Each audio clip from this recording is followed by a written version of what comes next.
It was almost 3 in the morning when she said it. The only light in the car came from the dashboard and a gas station we'd already passed, and her hand was wrapped in white gauze the hospital had taped a little too tight. I had my blinker on for the turn into our street, the turn I'd made 10,000 times, when she looked at the road instead of me and said, very quietly, "Don't drop me off," just like that, like it cost her nothing. I'd find out later it cost her everything she had left at that hour. I didn't turn. I'd like to tell you I understood right away. I didn't. It took me the whole drive there, and most of the drive back, to understand what I'd been missing for 2 years, living 40 feet from her door. My name is Daniel Brandt. I'm 34, and I restore furniture for a living.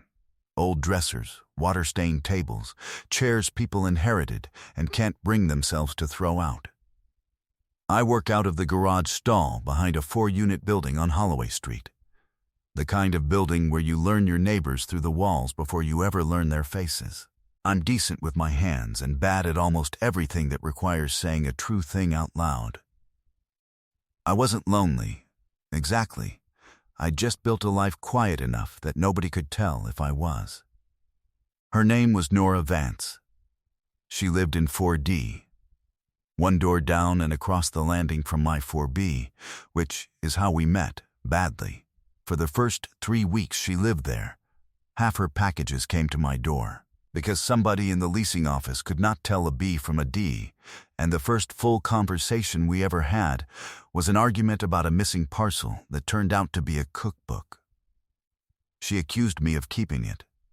I accused her of not being able to read a delivery photo. We were both wrong about almost everything, including each other. Nora was the kind of sharp that takes people a while to like, and a long time to stop thinking about. She taught night classes at the community college, composition mostly, freshmen who didn't want to be there, and she came home smelling of dry erase marker and cold coffee. She wore the same gray cardigan so often I assumed she owned one cardigan, and she kept a paperback in the left pocket of it at all times, a book so creased the title had worn clean off the spine. She read it on the front steps in any weather that wasn't actively trying to kill her. She had a laugh she clearly didn't trust, because she let it out in small amounts, like she was rationing it. Mostly, though, Nora and I fought about the porch light. It was a motion light, the kind that snaps on when anything larger than a cat crosses the walk, and it hung directly between our 2 units like a referee. She said it was broken and flooded her bedroom at all hours. I said it wasn't broken, it was doing its job, and her job was to buy a curtain. This went on for 2 years. We left each other notes. We had a genuinely heated exchange, once, about whether moths counted as motion. I want to be honest with you about the kind of man I was. I had a woman 1 door down, who I knew read on the steps in the cold, whose coffee order I somehow knew, whose light I checked for every night when I came in late, and I had decided the most important thing between us was a $40 fixture. That is hiding with better branding. I just didn't have the word for it yet. The night it cracked open started the way the worst nights do. Ordinary. Right up until it wasn't. It was a Tuesday in late October, cold enough that the windows had gone foggy at the corners, and I was in my kitchen sanding the last coat off a walnut drawer face, because I can't sit still after dark. The building was doing its night sounds. The radiator ticking. Somebody's TV 2 floors down. Then a sound that didn't belong. A hard, flat crack of glass. Close, followed by nothing, which was worse than a scream. I was at her door before I decided to be.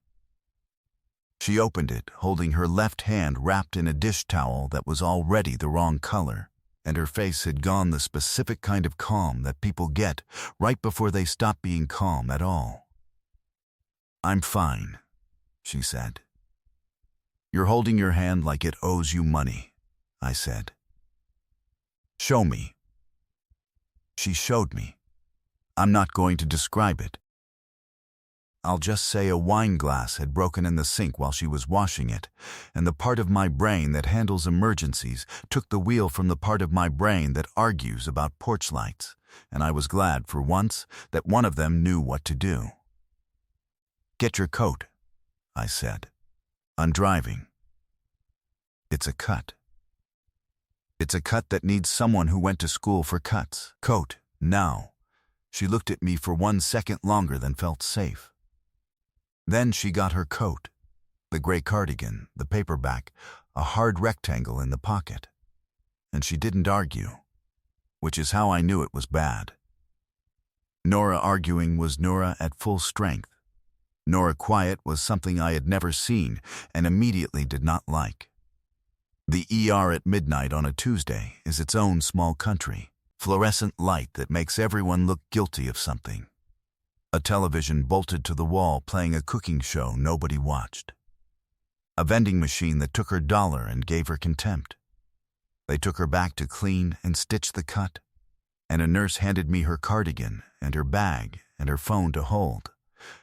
The way they do when they've decided you're the person, and I sat in a plastic chair holding the warm weight of her whole evening in my lap and did not check my own phone once.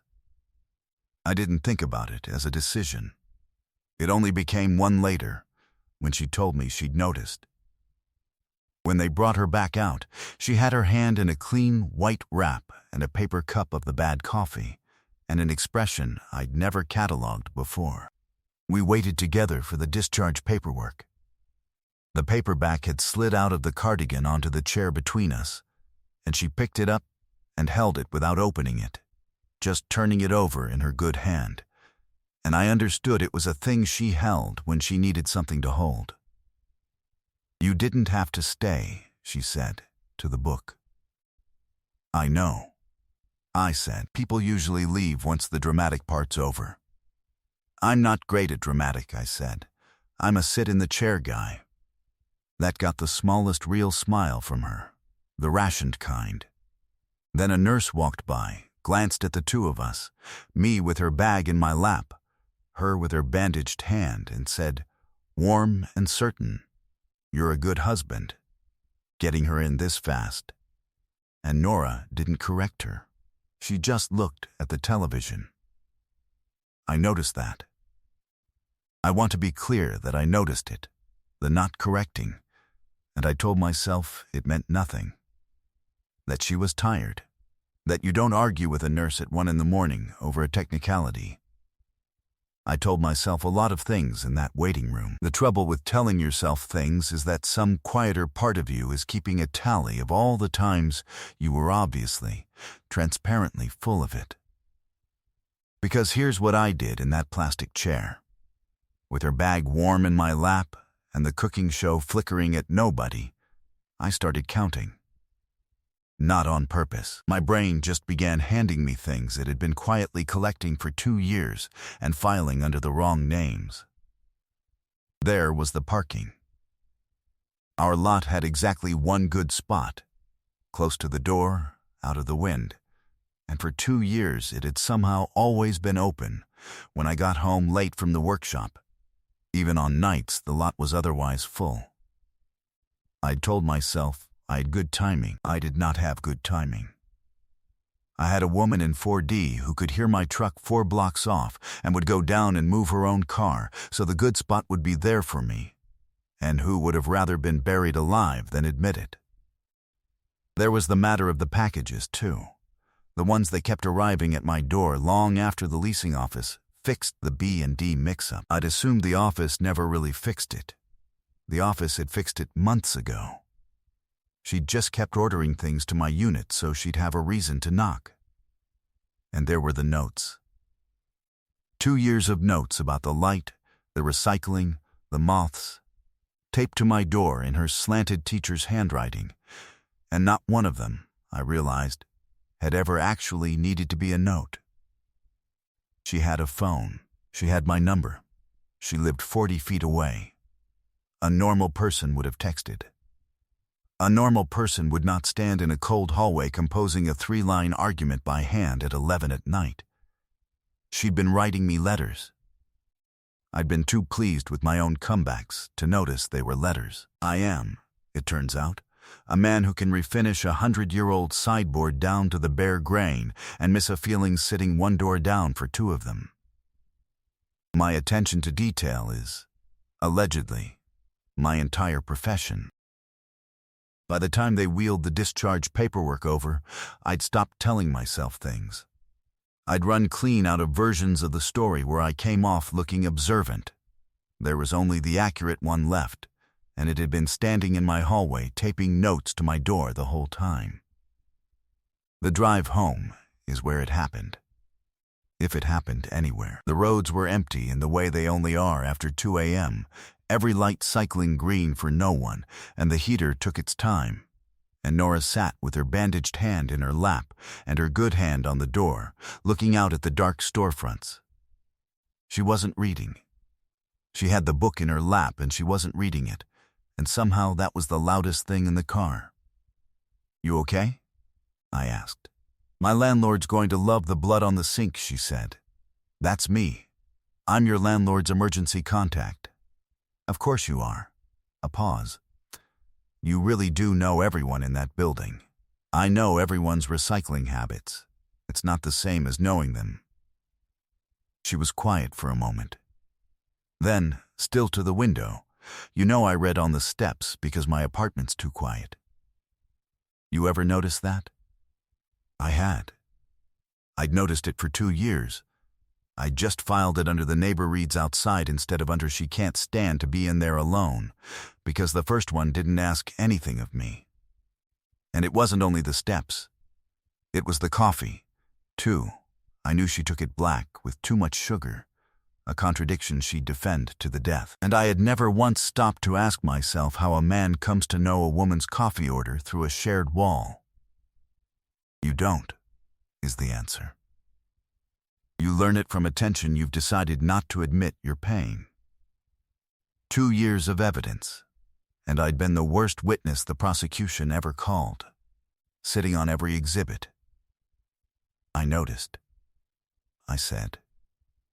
She didn't say anything to that. The triple beat of the road seams went under the tires, thunk, thunk, thunk, and I had this stupid thought that I didn't want the car to arrive. That if the building would just stay 40 feet farther away forever, this would be fine. I was a grown man, hoping a street would get longer. My survival instincts around this woman had never been good. Here's the thing about Nora that I'd spent 2 years not letting myself learn.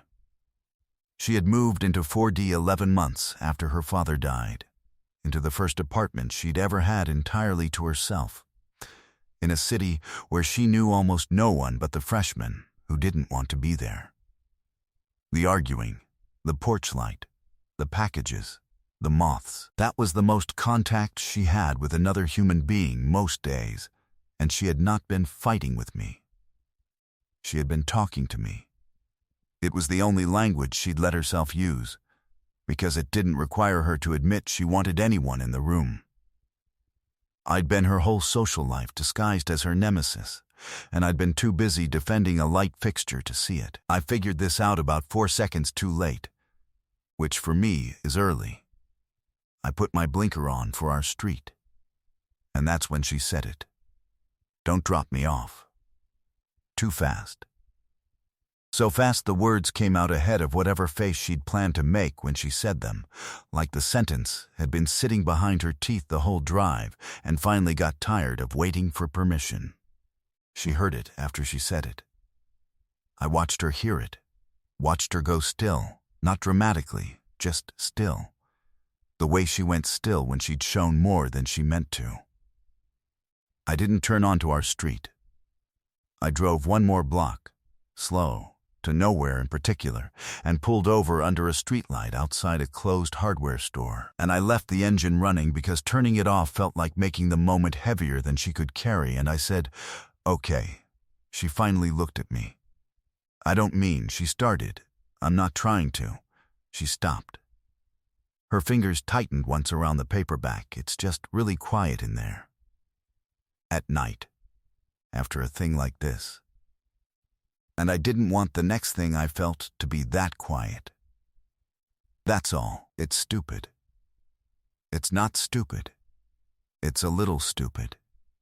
It's the least stupid thing you've ever said to me, and you once made a compelling argument that moths have intent. She laughed once, and it came out wrong, half a sob in it, and put her good hand over her mouth like she could push it back in. And I want you to understand that this was the moment I could have done the cowardly thing, which is also the kind thing dressed up, and just driven her home and walked her up and stood in the hall being decent until she felt better. I had the exit door right there. I'd been using that door for 2 years. Instead, I said, "You don't have to explain it.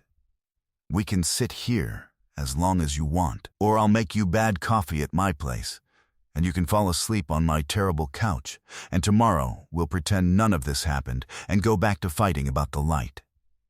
Whatever you need. You don't owe me a reason." I gave her the way out. I need you to see that I gave it to her, because what mattered next was that she didn't take it. She was quiet for a long moment. The streetlight buzzed. Then she said, not to the window this time, but to me, "The reason I never bought a curtain." "What? For the porch light? You told me to buy a curtain 100 times. I never bought one." She turned the book over in her hand. "It comes on when you come home late. From the workshop. I can see it under my blinds." Her voice dropped, just a little. "I stopped minding it about 1.5 years ago. I started waiting for it. I'd hear your truck and I'd watch for the light to come on, and then I'd know you were home and I could finally go to sleep." She closed her eyes. "I've been picking fights with you about a light I lie awake hoping turns on. God, that's the most pathetic thing I've ever said out loud." It landed somewhere under my ribs and stayed there.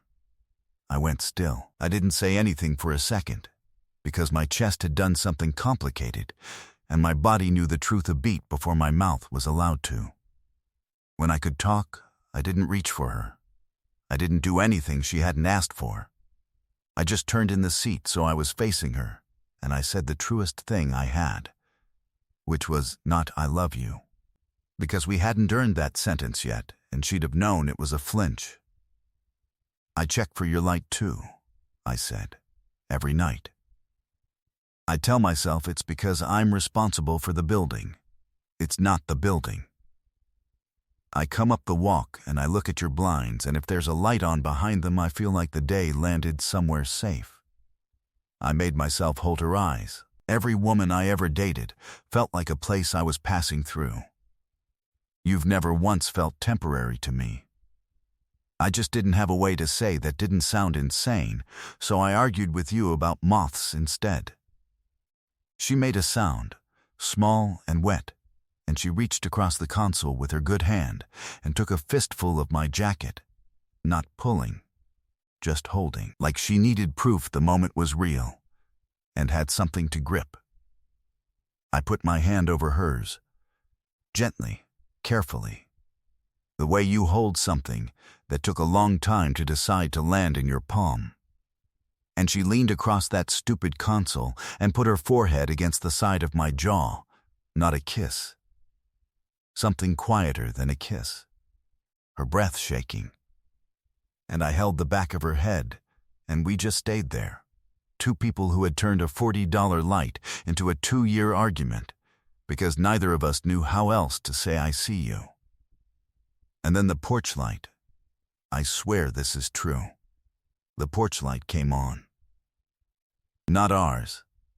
A house we'd parked in front of had a motion light of its own, and a cat or the wind or the plain comic timing of the universe set it off, and the whole car flooded with that white motion sensor glare we'd been fighting about for 2 years.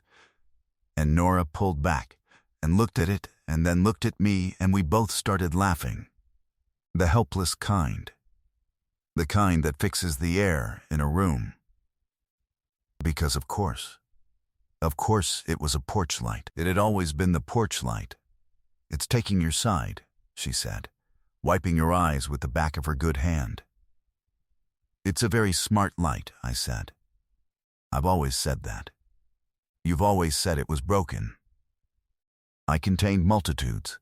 I did not take her home that night. I made her the bad coffee.